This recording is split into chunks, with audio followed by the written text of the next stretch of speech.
Pension വിതരണത്തിനായി സർക്കാർ 32 കോടി രൂപ അനുവദിച്ചു.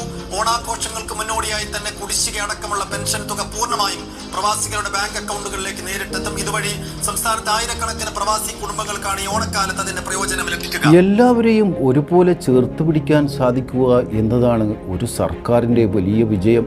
അത് UDF സർക്കാരിന് കഴിഞ്ഞ 3 മാസമായി സാധിക്കുന്നുണ്ട്. മുടങ്ങിക്കിടന്നതെല്ലാം ഇന്ന് UDF സർക്കാർ നൽകിക്കൊണ്ടിരിക്കുകയാണ്. നമുക്കറിയാം, ഓണക്കാലമാണ്. കഴിഞ്ഞ വർഷം, അതിനു മുമ്പത്തെ വർഷമൊക്കെ ഓണക്കാലത്ത് ജനങ്ങൾക്ക് പരാതിയും പരിഭവങ്ങളുമാണ് ഉണ്ടായത്.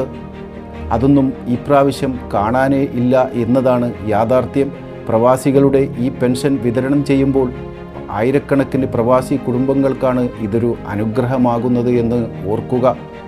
സപ്ലൈകോയിൽ 13ഓളം ഐറ്റംസുകൾക്കാണ് ഇപ്രാവശ്യം സബ്സിഡി കൊടുത്തത് എന്ന് ഓർക്കുക. സകല മേഖലകളെയും ചേർത്ത് പിടിച്ചു. ക്ഷേമ പെൻഷനുകൾ ആദ്യം തന്നെ വിതരണം ചെയ്തു.